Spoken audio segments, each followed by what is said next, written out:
people, hope you all are doing well. आज हम लोग सेक्शन 63 इंडियन कॉन्ट्रैक्ट एक्ट और सेक्शन 64 इंडियन कॉन्ट्रैक्ट एक्ट के बारे में बात करेंगे।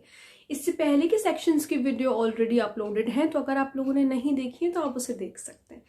सेक्शन 63 इंडियन कॉन्ट्रैक्ट एक्ट हमें बताता है प्रॉमिसी में वेव और रेमिट परफॉर्मेंस ऑफ प्रॉमिस। अब प्रॉमिसी क्या कर सकता है? वेव कर सकता है, यानी कि माफ कर सकता है जो प्रॉमिस की परफॉर्मेंस है उसको। ठीक है, आइए पहले हम लोग पढ़ते हैं कि सेक्शन में क्या लिखा है। प्रॉमिसी में डिस्पेंस विद और रेमिट होली और इन पार्ट, यानी कि पूरा का पूरा माफ कर सकता है या कुछ चीजें, यानी कि मतलब हाफ वो माफ कर सकता है। The performance of the promise made to him or he may extend the time of such performance, या फिर ज्यादा टाइम दे सकता है। ठीक है, प्रॉमिसर को ज्यादा टाइम दे सकता है उस प्रॉमिस के परफॉर्मेंस को कंप्लीट करने के लिए, और may accept instead of any satisfaction which he thinks fit, या फिर जो भी वो जितना एक्सेप्ट करना चाहे कि उसको लगे कि हाँ ठीक है इतने में वो सेटिस्फाइड है, जैसा भी उसको लगे वो वैसा भी कर सकता है। ठीक है, अब इससे हम लोग एक एग्जाम्पल से समझते हैं।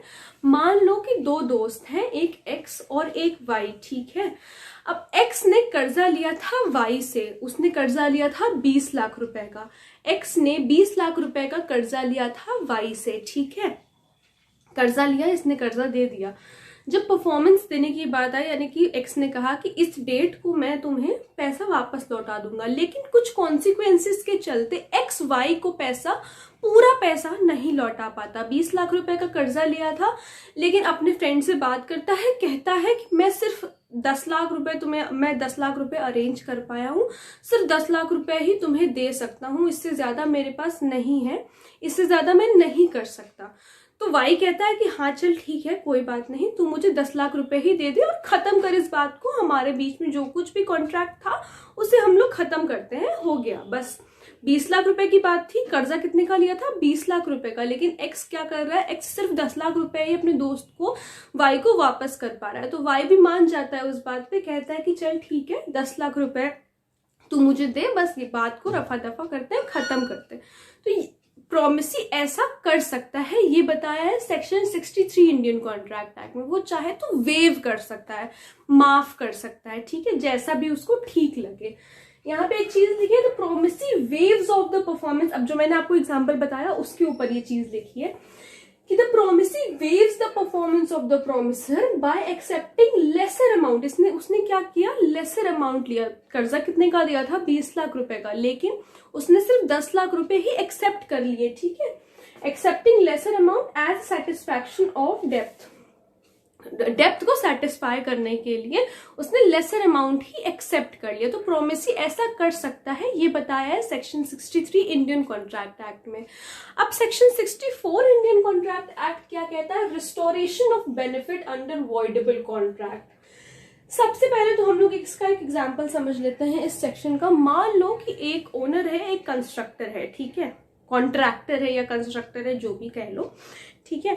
ओनर क्या करता है? ओनर कहता है, ओनर एक कॉन्ट्रैक्टर को कॉन्ट्रैक्ट देता है घर बनाने के लिए, ठीक है, और कहता है कि मैं तुम्हें सारे रॉ मटेरियल्स दूंगा। ठीक है, अब रॉ मटेरियल्स क्या? जैसे ईंट हो गई, मिट्टी, जो भी कुछ लगता है घर बनाने के लिए, सारी चीजें, वो सब मैं तुम्हें दूंगा, और साथ ही साथ एडवांस पेमेंट भी दूंगा। ठीक है, मतलब रॉ मटेरियल्स भी दूंगा और एडवांस पेमेंट भी, कुछ पेमेंट एडवांस में भी कर दूंगा। अब वो क्या करता है? ओनर जो है वो एडवांस पेमेंट तो दे देता है, सॉरी मतलब रॉ मटेरियल्स तो दे देता है, लेकिन एडवांस पेमेंट नहीं देता। तो ये जो कॉन्ट्रैक्ट है, कॉन्ट्रैक्ट किस चीज पे हुआ था? दो चीजों पर। क्या कंसिडरेशन था? कि वो उसको रॉ मटेरियल्स देगा और साथ ही साथ वो भी देगा, एडवांस पेमेंट भी देगा। अब रॉ मटेरियल्स तो दे देता है लेकिन एडवांस पेमेंट नहीं देता है। तो यहाँ पर जो कंस्ट्रक्टर है, जो कॉन्ट्रैक्टर है, उसके ऑप्शन पे जो कॉन्ट्रैक्ट है वो वॉइडेबल हो गया, यानी कि अगर वो चाहे तो वो अपने कॉन्ट्रैक्ट को कैंसिल कर सकता है। क्यों? क्योंकि एक चीज तो परफॉर्म करी कि रॉ मटेरियल्स तो दे दिए और एडवांस पेमेंट वो नहीं दिया।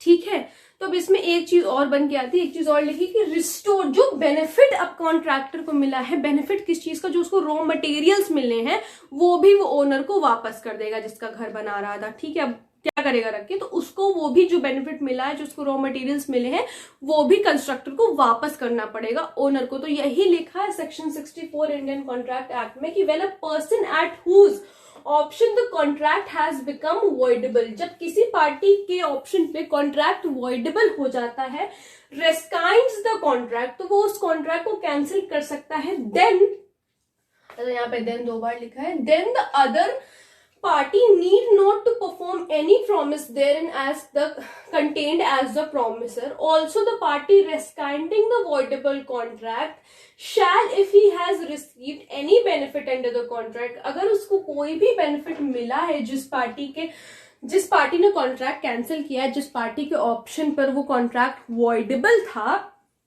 तो वो उसको जो भी बेनिफिट रिसीव हुआ है उस कॉन्ट्रैक्ट के चलते must restore such benefit from whom he has received it, तो वो क्या करेगा, उसको रिस्टोर कर देगा, यानी कि वापस कर देगा जो भी चीजें उसे मिली हैं as to the benefit of that contract. ठीक है, तो ये बताता है section 64 Indian contract act. I hope आप लोगों को एग्जाम्पल से दोनों ही सेक्शन समझ में आ गए होंगे। फिर भी अगर कोई प्रॉब्लम है तो please let me know in the comment section, और अगर आप लोग इस टॉपिक पे वीडियो देखना चाहते हैं तो वो भी प्लीज मुझे जरूर बताइएगा। Thank you so much.